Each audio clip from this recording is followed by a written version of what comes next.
You are listening to Brayford Radio. This recording was originally broadcast on the 17th of November 2016. For copyright reasons, this audio has been edited to remove any music being played during the show. We hope you enjoy the recording of Formula Tom, with me Tom Cairns, Jack Murphy, Kathy Daniels and Jack Fisher. Good evening and welcome to another edition of Formula Tom. In fact, it's the 20th live broadcast of the series on Brayford Radio. Joining me tonight is Kathy Daniels along with the two Jacks. They are Murphy and Fisher. Tonight's show, I should say, we'll be discussing together about Sunday's race in Brazil and the latest drive confirmations for next year. Guys, you can be involved in the conversation as well via Twitter, sending in your tweets at Brayford Radio, or you can send us posts or messages via the Facebook pages of Formula Tom or Brayford Radio, and we'll share them during the hour. So guys, brilliant race in Brazil last weekend. Would you say that was the best race of the season, Murphy? Definitely. I thought it was a fantastic race. What happened with Verstappen and the title race and what was happening with the cars on the track, it was just an outstanding race. Jack Fisher. The drama was definitely important in this race. Just the skill of the driving in the race and bringing the title race this close, it was a very good race. Kathy? Yeah, it was excellent. I think it had all the drama, all the elements to make a really good race, and yeah. Yeah, I thoroughly enjoyed it. Out of the 20 races we've already had this year, would you say Brazil's been the best race of the season? Yeah. I think we can all agree on that. Hamilton, we could only say that he only could have done what he needed to do for himself, and he did just that, and he was hoping that perhaps Verstappen would overhaul Rosberg, and had he not had that change for the wet, it was a bad timing because of the safety car, and had Verstappen not needing to make that change, he could have possibly overtook Rosberg, which would have helped Hamilton's championship cause. Fisher? Yeah. Hamilton has come out and said that it was a bad call by Red Bull to bring Verstappen in, put on intermediates. It was a silly call.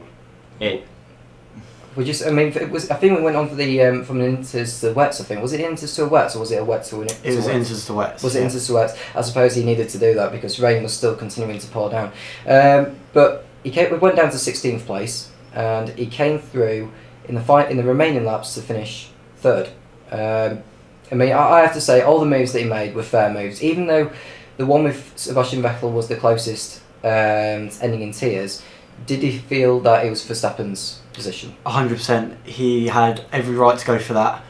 He wanted it more, and he showed. He clearly got the place before Vettel. He clearly took the position from Vettel. Vettel put up a fight, but did realise that he had to give up the position, and that's why he went onto the grass when that move took place. Jack, would you agree with that as well? Verstappen had the place secured down, and Vettel gave away, and it was unlucky he had to go on the grass, but it was a fair race. And Kathy, would you say it was fair and square from Verstappen?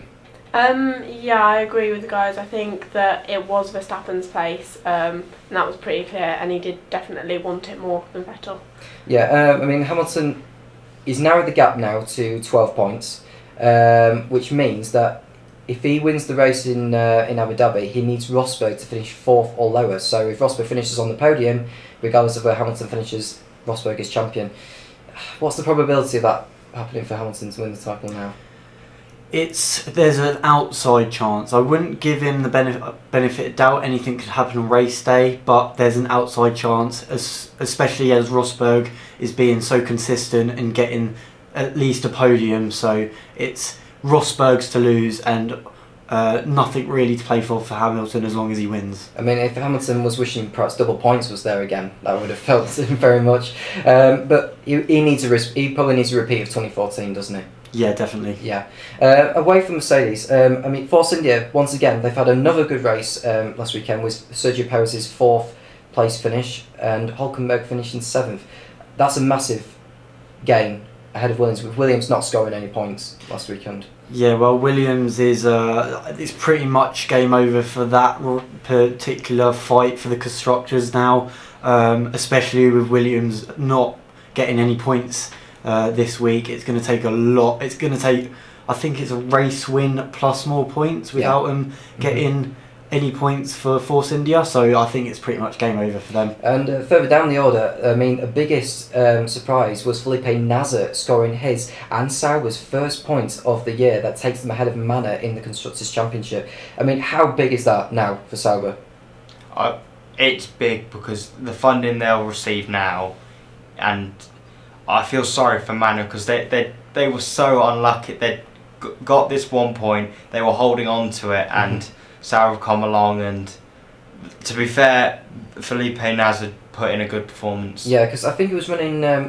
Seventh at the time during the red flags. But Daniel Ricciardo at that time had a 5-second time penalty. So if the race had stopped altogether at that point, bearing in mind it would have been half points because less than 75% of the race was completed at that point, Nasr would have got, instead of 8 points, he would have got 4. And then Ocon, who was 8th, and Verline 9th, they would have got 2 and 1, although Sauber would still go ahead of Manor at that point. But it would have been very nice for 2 Manor drivers to have scored points at that point, would you say, Kathy?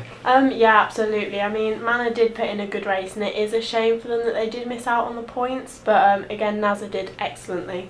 Yeah, I mean, Abu Dhabi, I mean, bearing in mind we've still got 1 race left, so it's not all over completely. But Can you see Manors overhauling Sauber because they need a 9th place finish? Because if they finish 10th, it's not good enough because Sauber will be ahead of them on countback. Yeah, definitely. I agree with what you're saying. It's going to take a lot. I don't think there's going to be as much drama in Abu Dhabi. It's usually a very tight race, not much overtaking because it's a street circuit, and so for Manor to do it, it's probably unlikely. Yeah, you've got to bear in mind. I mean, I think it's sort of a mid sort of downforce circuit because there are those long straights where the DRS zones are, but you've got those twisty left rights on the run. You know the hotel bridge before the start finish straight. That's a tricky complex to get right, and I think for the Manor, I think that's going to put them at a disadvantage. So they're going to need huge misfortunes from others for them to perhaps get that crucial 9th place if that's what they really, really want. So let's just quickly run through the race result from Brazil. Lewis Hamilton breaks Alan Prost's record of 51 race wins to narrow the championship gap between him and Nico Rosberg to 12 points. Rosberg following home in second. Max Verstappen coming home in third to earn not only that podium finish but also the Driver of the Day award. Sergio Perez coming home in fourth, giving him a good opportunity to finish 7th in this year's championship in the drivers. Sebastian Vettel coming home in 5th despite his spin earlier on. Carlos Sainz equaling his best Formula 1 finish in 6th, and Hulkenberg in 7th, Ricciardo in 8th, Nasr in 9th, and Alonso in 10th place for McLaren, with Bottas, Ocon in 12th, Kvyat, Magnussen, Verline and Jenson Button completing the finishes, leaving only Gutierrez, Massa, Palmer, Raikkonen and Ericsson and Grosjean, who didn't start, not finishing there. I mean, we've spoken about Esteban Ocon. I mean, I felt it was going to get points. I mean, he was looking like in the closing stage he was going to get points, but perhaps the overtakes of Nasr and Alonso and Bottas really, really destroyed Manor's hopes. Would you say, Kathy? Yeah, Ocon did really well, and finishing 12th, that's quite an achievement for him. I think they did miss out just at the last minute, and it was a shame for them, but I think sort of like the safety cars and all people pit stopping under like red flags and stuff did hinder them. Because bearing in mind, like the red flags, they're not. I think when it's a safety car start, every driver has to start on the wet tyres because it's mandatory. But I think next year, I think they're banning that rule where drivers change tyres during the red flags. I can understand why, but do you think that's a good rule to have in? It gives a slight advantage or disadvantage to certain teams where if a team's already just pitted under a safety car thinking the red flags won't come out, then they're going to have to pit again, especially if they've just come off the wets onto intermediates. Going to have to put wets straight back on. That's what they don't want to do. But if a team can plan for that red flag, they can stay off them and then plan for only one pit stop, which would help them in the long run. Yeah, I mean, back to Spa as well. Spa was another example because drivers, given that they're all on dry tyres at the time, it still gave them the chance to change onto another set. But I think next year that's going to be irrelevant because they'll be told to say, look, you have to stick to the tyres that you're on, otherwise it'll give you that unfair advantage because of the red flag through no fault of their own. But I suppose that in a safety car, that's about the same sort of scenario as well. Going into the championship standings then, Nico Rosberg has a 12-point lead over Lewis Hamilton. He's on 367, with Hamilton on 355. There's Ricciardo, who's a distant third on 246, ahead of Vettel in 4, 5 points ahead of Verstappen on 192. And then it's Raikkonen in 6th place with 178, with Perez looking very, very good for 7th place in the drivers on 97. Then it's Bottas in 8th with 85, Hülkenberg in 9th with 66, Fernando Alonso round with the top 10 drivers with 53, Massa leaving Massa in 11th on 51, going into his final race of his Formula 1 career. Sainz making another good jump, no position change for him, but he's on 46 points, so he does have a chance to maybe overtake Massa and Alonso in the drivers, in unlikeliest of sources, really. I mean, do you think that will happen, Jack? If he drives the way he does what he did in Brazil, if Verstappen didn't do what he did in Brazil, he would have been driver of the day, I think, for Sainz. Mm-hmm. But if he does exactly what he did in Brazil and things happen, then why not? Fisher? I think it's definitely possible that he could overtake both of them. With maybe, I think Massa might have a chance to get higher, because with it being his last race, he might feel the urge to try and push for that higher place. Yeah. But I think he's got a good chance of overtaking both of them. Yeah. And Kathy? Yeah, I agree with the Jacks. I think that Sainz has done really well, and it's surprising to see Alonso as high up. I mean, I know McLaren have been doing better this year, but still, like, getting in the points regularly, that's quite a big thing for them. But I can see Sainz overtaking them both. Yeah, and just go through the remaining positions in the driver's standings. Grosjean is on 13 points. Sorry, not 13 points. He's on 29 points in 13. And it's Kvyat in 14th with 25, with Button on 21. Then it's Magnussen in 16th on 7. Then it's Nasser, the biggest surprise. He's moved up to 17th now with 2 points for Sauber. Palmer in 18th with 1. Verline and Van Dorn with 1 as well. Leaving only Gutierrez, Ericsson, Ocon and Haryanto yet to score. So there's still one round to go. Last chance for them to get a point this season. Mercedes, we very much know they've already clinched the Constructors' Championship. They're on 722 points, 276 points ahead of Red Bull on 446, and it's Ferrari in third with 375. So Red Bull have clinched second in the Constructors' Championship. Force India, very much a certain fourth now ahead of Williams. They're on 163 to Williams 136. And it's McLaren in fifth with 75 points. Only Toro Rosso on 63, so it's a 12-point gap, so it's not quite over yet between that fight between McLaren and Toro Rosso, given that Sainz's 6th place has been very much keeping that sort of fight alive going into Abu Dhabi. Then it's Haas, a very, very much distant 8th with 29. Then it's Renault with 8. Sauber, the biggest movers, on 2 points, with Manor in last place, 11th with just the 1 point. So it's the first time since 2009 that all the teams have scored points in a Formula 1 season. The last time 11 teams had scored points in an entire Formula 1 season was back in 2002. It would have been 2007 had McLaren not been excluded from the championship for that Spygate scandal. You know, when they were reaching through like Ferrari's data at that time. They were demolished with all their points, and they were excluded from the championship altogether. So 2002, in statistic terms, would be the last time 11 teams have scored points in the Formula 1 season. For you folks to share your thoughts on the Brazilian Grand Prix that happened last weekend, or anything that's been going around the F1 paddock, do please tweet in at Brayford Radio, or send us a message or post via the Facebook pages of Formula Tom or Brayford Radio. And this is your first question of the evening, in case you're feeling in that trivia mood, and that question is: when was the last time Felipe Massa failed to finish in Brazil? Okay, when was the last time Felipe Massa failed to finish in Brazil? Okay, the answer will be given to you after the Jungle's Busy Earning. This is Tom Kent on Formula Tom. You are listening to Brayford Radio. That was Busy Earning by Jungle. The question we asked before we left a few minutes ago was: when was the last time Felipe Massa failed to finish at his home race in Brazil? Did we have any guesses? I said 2008. Really? Yeah. I would have a guess of 2013. 2013. I'm going to go with 2011. 2011.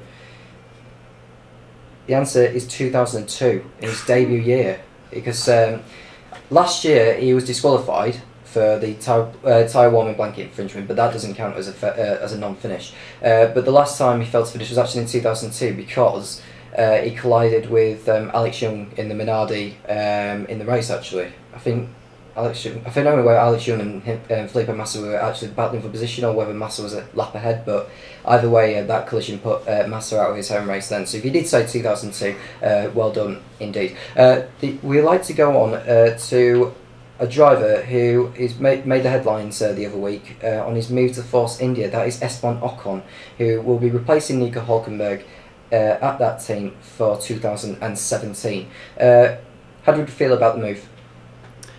It's a strong move. It's a brave move for Force India, especially Ocon is still very young and very inexperienced. He's put in the performances this year at Manor. You can see he's very consistent. Hasn't retired once yet, so it could be a smart move for Force India, but it could go either way still. Yeah. Are you surprised Verline's not in that seat, Jack? No, I think Ocon does earn. I know Verline earned the point, but I think Ocon has been more consistent, and I think it's a brave move by Force India, but I think he is a very talented youngster, and I think he will do well at Force India. Kathy, what did you make about the move?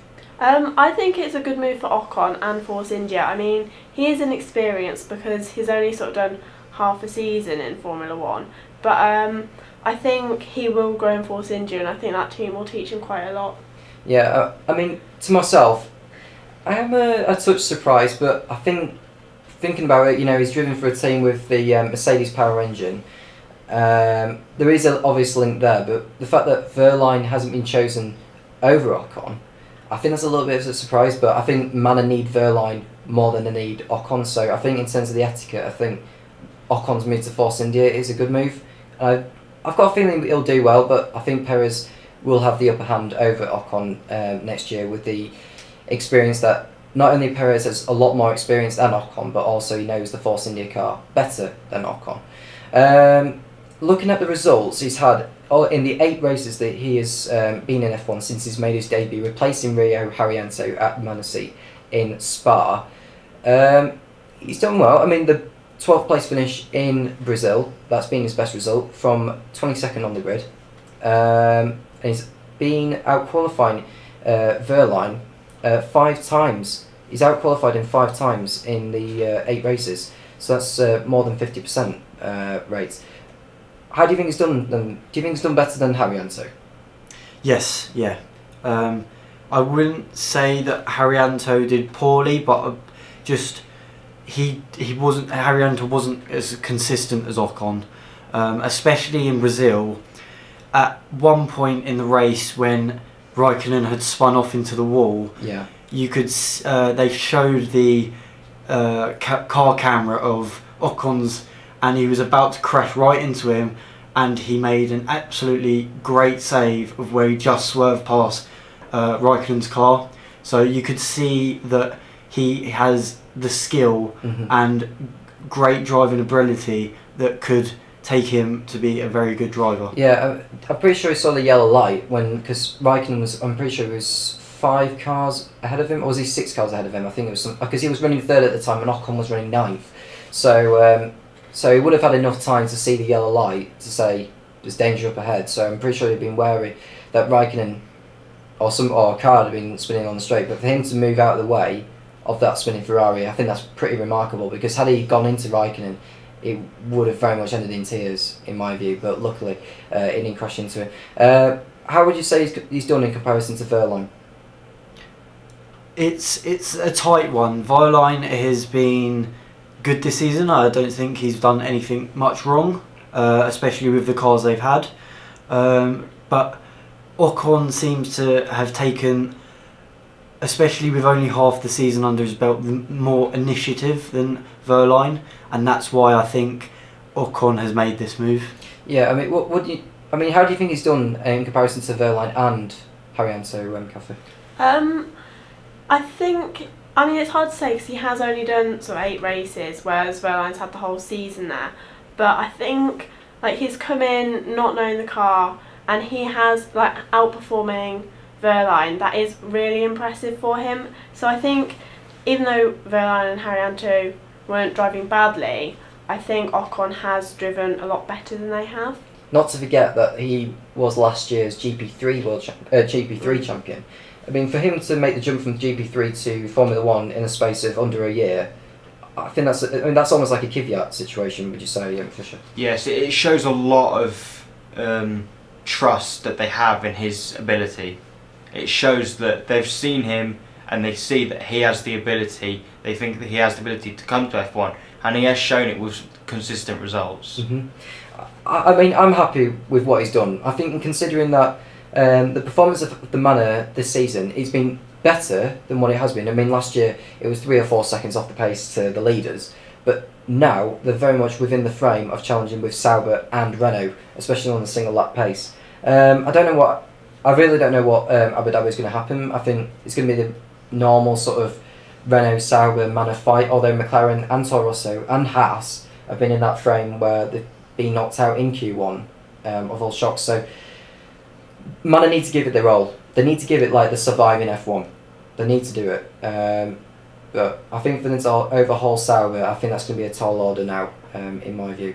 If you have any thoughts on anything that's happened in the F1 news lately about Esteban Ocon's move to Force India or any of the driver moves that have happened lately, do please tweet in at Brayford Radio or send us a Facebook message or post to the Facebook pages of Formula Tom or Brayford Radio. Fernando, here's your second question of the evening, which is how many different teams did Jean Alesi drive for during his F1 career? Okay, how many different teams did Jean Alesi drive for during his F1 career? Okay, the answer we're given after Farrell Williams is happy. This is Tom Kent on Formula Tom. You are listening to Brayford Radio.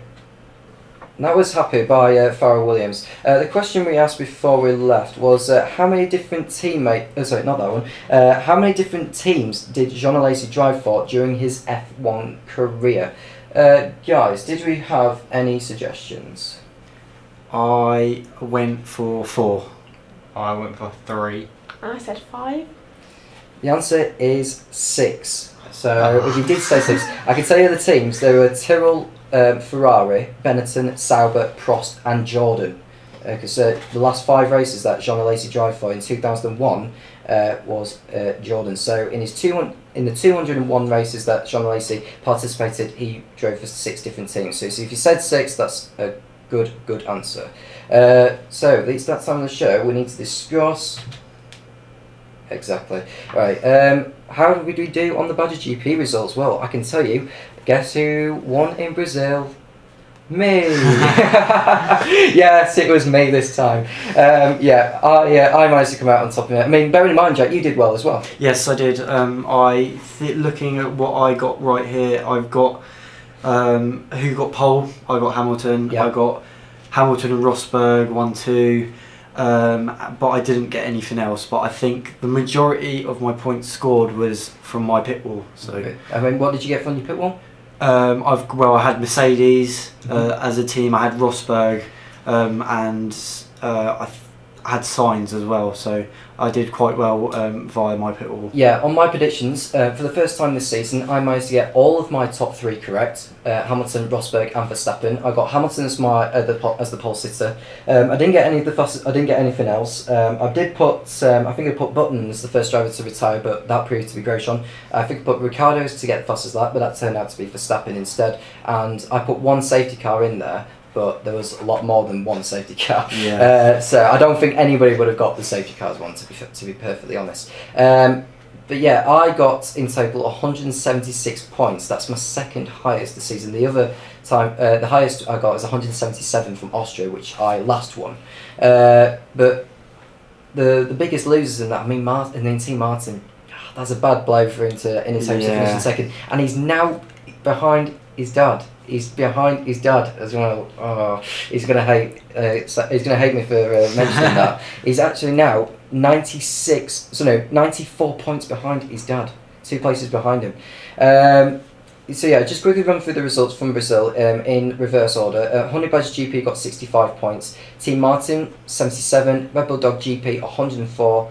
Mars Mercedes GP with 118, Team Jedi with 136, and it's Team Delta F1 with 148, and it's Cairns Racing with 176.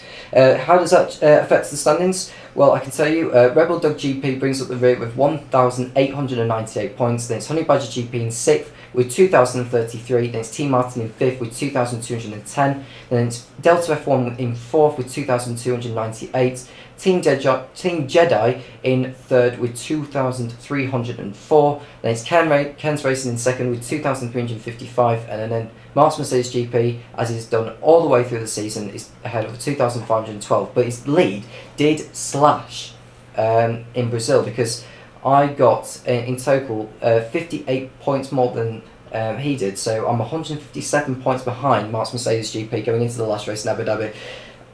As much as I hate to admit, it's probably going to be a tall order to overhaul him in the last race in Abu Dhabi. I think the positions of 1 and 2 are pretty much set now. 3rd is still up for grabs with only 6 points between me and Team Jedi.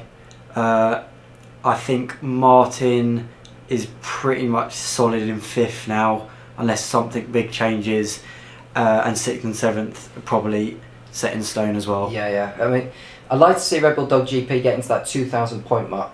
He needs 102 points in Abu Dhabi to get that. I mean, I don't want to hand it to Mars Mercedes GP just yet, in case something drastic does happen. I have to get every prediction right. I have to get every prediction right to have half a chance, but I don't know if that will happen. I mean, Jack Fisher, did you predict what the result would be in Brazil last weekend? I predicted Hamilton and Rosberg first, second, but I would have put Ricciardo as 3rd. Yeah. And then anything else I'd have no idea, because the rain was awful. So, yeah. Kathy, did you predict what would be the top 3? No, I think I said Hamilton and Rosberg, but then I said Vettel for 3rd, so then we start with Verstappen. Yeah. I mean, I was thoroughly pleased with how I got my top 3. I mean, I was watching Verstappen in the closing stages. Obviously he was down to 16th, and I thought, can he maybe do it? And he was just slicing his way through the field. I was just like, for a boy at the age of 19, I think that's pretty remarkable. I mean, if I did that, I'd be over the moon myself. But we've seen some brilliant wet weather drives over the years, though. Schumacher in '96 in Spain, where not only that he scored his first victory with Ferrari, but also I think he finished about a minute ahead of the rest of the field in a wet race, which is very unusual in Barcelona at that time of the year. I mean, did you know it? Did you know that? No, I didn't. But a minute in wet rain is incredible for a person who, in the wet especially, because usually in the wet it's more of a tighter field, not really lapping anyone, but for a minute of the gap between that is amazing. Yeah, just about 10 seconds shy of the 2 hour mark. They did complete the full race distance at that time. Only 6 drivers finished that race as well. I mean, Ayrton Senna in Donington in '93, that was a very legendary drive, because he started in 4th, then he got overtaken by Wendlinger, who moved up from 5th to 3rd before turn 1, and then Senna overtook Schumacher at turn 1, and then he took over Wendlinger at the next proper corner, and he overtook Hill, and then he overtook Prost at the penultimate corner of the first lap to lead. So he went from 5th to 1st in under a lap, and he dominated the race from there. So that's pure Senna driving. What would you say, Kathy, would be your best wet weather performance from a driver in a Grand Prix? That's a tough question. Would you say Lewis Hamilton's British Grand Prix in 2008? Do you remember that one? I can't remember it completely, I'm not going to lie. I think what Verstappen did this weekend was pretty impressive. Was it Button in Canada? 2011, Yeah, that one was really good. I was going to mention that as well, actually. I mean, I'm just trying to think of the other wet weather performances as well.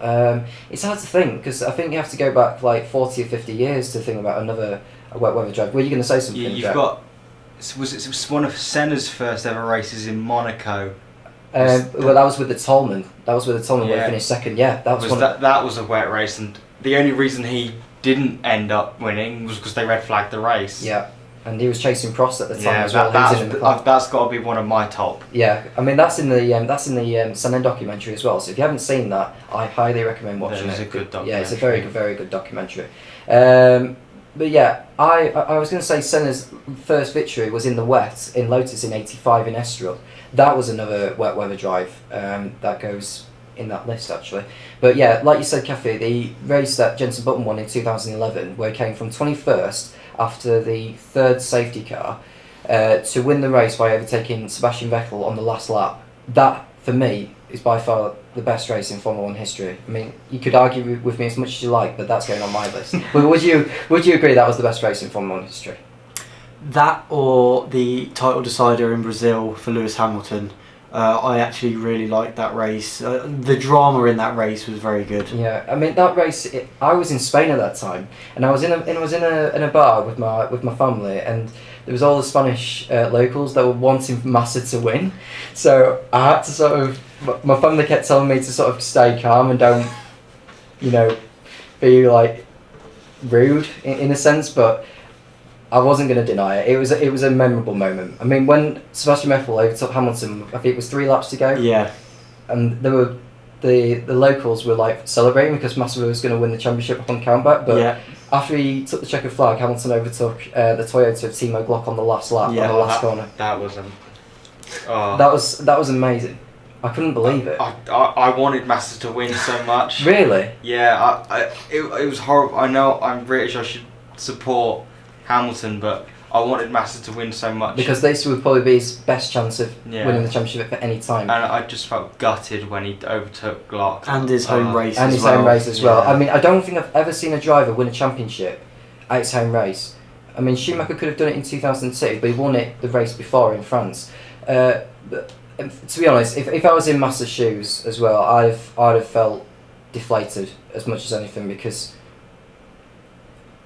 I mean, the crowd got behind him and they very, very much applauded with respect. I mean, which we saw in the race in Brazil, actually. I mean, that was a more emotional moment. Yeah, they gave him a guard of honour across Mercedes. the pit line. Mercedes and his former colleagues at Ferrari. It was a nice send-off. Yeah. I don't know. I mean, choosing wet races, I mean, best drives in wet is a tough one, but I would have gone Canada 2011. You said Brazil 2008. You said... What would you have gone for? Senna in Monaco in 1984. Yeah. Kathy, you said Canada 2011 as well? Yeah. I mean that was a good race. Donington 93 that I mentioned, and I mean I've forgotten about Monaco 84 actually, but also Hamilton in Silverstone in 2008. I mean that was another brilliant wet weather drive. I don't expect it would be wet in Abu Dhabi. I mean. It hardly rains in Abu Dhabi. For you guys, whilst we've been showing our results and showing our thoughts of wet weather races, best drives in wet weather races, you can be involved in the show via Twitter, sending in tweets at Brayford Radio or sending us messages or posts via the Facebook pages of Formula Tom or Brayford Radio, along with answering our final question for this week's show. And the question is, how many different teammates had Michael Schumacher raced alongside with during his Formula 1 career? How many different teammates had Michael Schumacher raced alongside with during his Formula 1 career? The answer we're given after Radioactive by Imagine Dragons. This is Tom Kent on Formula Tom. You are listening to Brayford Radio. Radioactive by Imagine Dragons. The question we asked a few minutes ago was how many different teammates had Michael Schumacher raced alongside with during his Formula 1 career? Did you have any answers, any of you? I will have a guess of 13. 13? I'm going to go 10. 10, Kathy? 14. 14. The answer is 11. So if you said 11, those teammates were Andrea de Cesares, Nelson Piquet, Martin Bundle, Riccardo Patrese, Jos Verstappen, JJ Leto, Johnny Herbert, Eddie Irvine, Rubens Barrichello, Felipe Massa and Nico Rosberg. So if you've got all those with the 11 drivers, well, saying 11 as well, that is absolutely correct. I should give you 2 marks for that instead of 1 for naming the teammates and naming how many. We want to go on to another driver who has confirmed his move to F1's newest team, and that is Haas, with Kevin Magnussen replacing Esteban Gutierrez. How do we feel of the move? I think it's interesting, to say the least. It's the problem, we don't know where Haas and Renault are going to be next season, so we don't know whether it's going to be a good move or it's going to be a bad move. Because if he'd have stayed and they do good, then it's going to be a bad move, but it could pay off for him and Haas could come in next season and pull off some good results, be up there with Force India. Yeah, I mean, testing and racing are completely two different things. So if he does end up being quick in Barcelona before Formula 1 goes to Melbourne, then don't say anything just yet, because we saw what happened with Ferrari at pre-season testing in Barcelona, and how did they do this year? Not as good. No wins.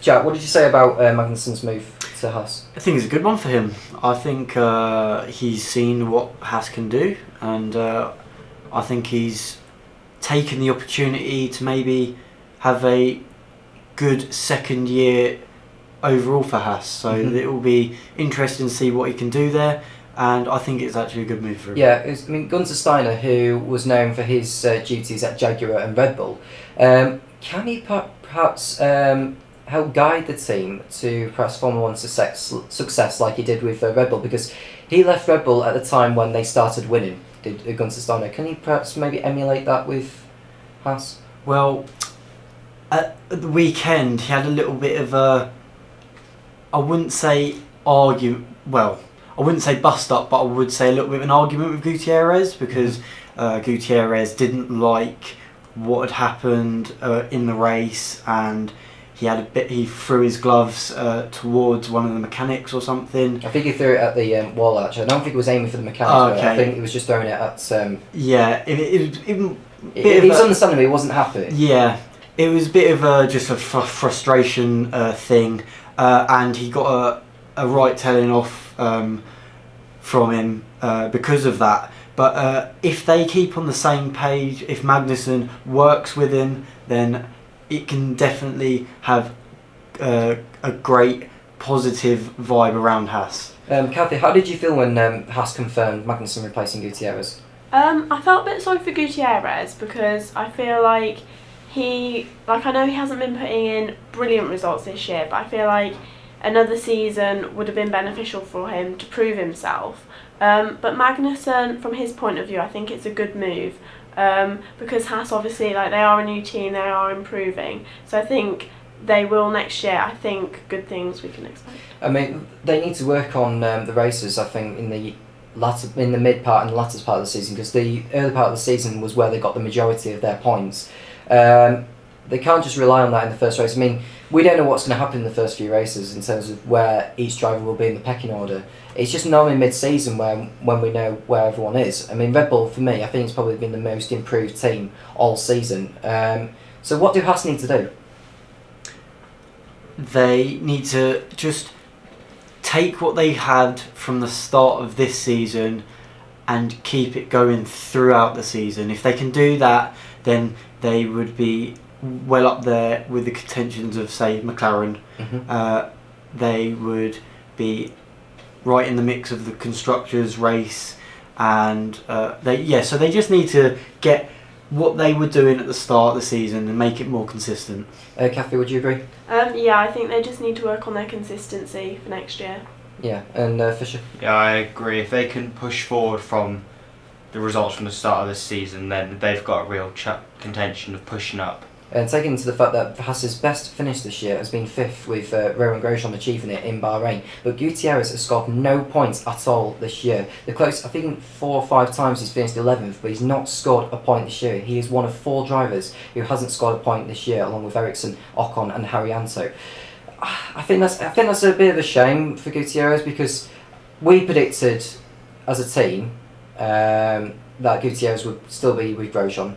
I suppose a driver with experience, although it'll be the first time Magnussen would be racing with a team under a Ferrari power unit, because the only it's like Mercedes, Honda and Renault, because he drove for McLaren once last year. In fact, he drove in a car with Mercedes for McLaren in 2014, it was Honda with McLaren in 2015, it's Renault in 2016.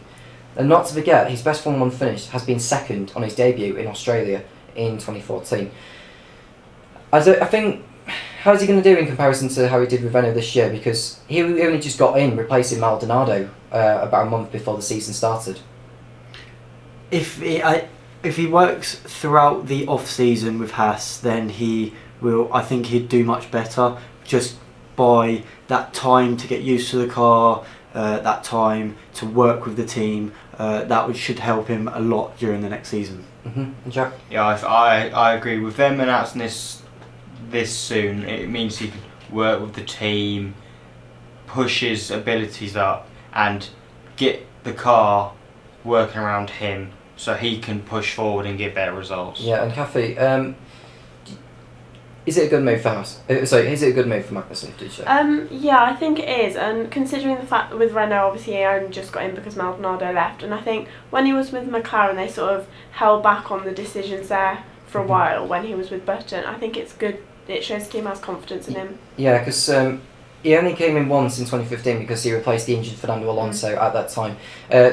This year, I think it was very much. I mean, he took the decision himself to join Renault because that was probably his last chance for his Formula 1 career. But I don't think the team in its first season back have given him a car that was able to score points in any shape or form. Although Magnussen's best result this year has been 7th in Russia, which got him the Driver of the Day award. He needs performances like that next year with Haas if he wants to keep hold of his stay within the team. So that only leaves 2 drives at Sauber and 2 drives at Manor left. I mean, who do you think would get those seats? I'm hoping Verline keeps his seat at Manor, definitely. Not sure who would replace him. It could be any young driver. Maybe one of the test drivers would have a go. Could be a Alex Rossi, possibly. Maybe, yeah, possibly. In the Sauber, I don't see Nasser leaving, and I don't see them bringing in anyone new to replace anyone. So you're expecting to be Ericsson and Nasser? Yeah, maybe the most likely to leave is Ericsson, but I don't see him changing anything. Jack, what would you say your predictions for those 2 seats? I agree, but I think maybe there might be a chance of Gutierrez appearing somewhere in one of those teams. Maybe. I think the most probable one would be Sauber. Yeah. In my opinion, because I think he needs to drive for a team with the Ferrari engine because he's Ferrari's test driver as well. So I think if Sauber do end up going for Gutierrez, it could be a good move. But Gutierrez has only scored points once though in his Formula 1 career, and that's the biggest worry. I think. It is a little bit worrying, especially as he was in a Ferrari-powered car this year. He was in the Ferrari-powered car this year, and to see that, especially as he knows what to do with the Ferrari-powered, as he's the test driver, it's a little bit worrying that if he can't do it with his own power unit, how is he going to do it with someone else's? Yeah, I mean, Kathy, do you see Gutierrez getting either the Sauber or the Manor seat for next year, or is he out of a drive? I can't see him coming back. I mean, what Jack said, he made a very good point there with the Ferrari power units. I think Sauber are probably going to keep their lineup, and Manor, I think they'll probably keep Verline and probably bring in a new person. So no, I can't see Gutierrez coming back. No, and Jack, you already mentioned about your drivers on the Ericsson. Did you say Ericsson and Nasser, or did you say? Yeah, I'd say those 2, and if Gutierrez does get a drive, it'd be Ericsson that would go. Okay. I think he would go over. Yeah, because I was going to say, because Nasser, there's been some rumours saying that Nasser would possibly maybe move to Manor, but that's if Manor want Nasser in that seat. Because bearing in mind, Nasser does bring in money, like what Gutierrez would bring, but it's just who would Manor prefer to bring in, and to me, I think they would prefer to bring Nasser in over Gutierrez because of Nasser's consistency despite Sauber's poor season. But would Sauber want to lose Nasser? I don't think they want to lose him. And would Nasser go? But the thing is, if Gutierrez brings in better money, would they choose him over Nasser? Maybe. But bearing in mind, if Sauber finish ahead of Manor, that's more than £35 million earning for the team. For a team that's going to be using year-old Ferrari engines next year, I think they're better off keeping maybe those 2 drivers because they know the engine. So probably, I said on a Formula 1 Forever group saying it would be Ericsson and Gutierrez, but my head's saying Ericsson and Nasser for me. I mean, Julian Palmer. We'll quickly on to Julian Palmer because we're tight on time. He's been retained by Renault next year. Happy?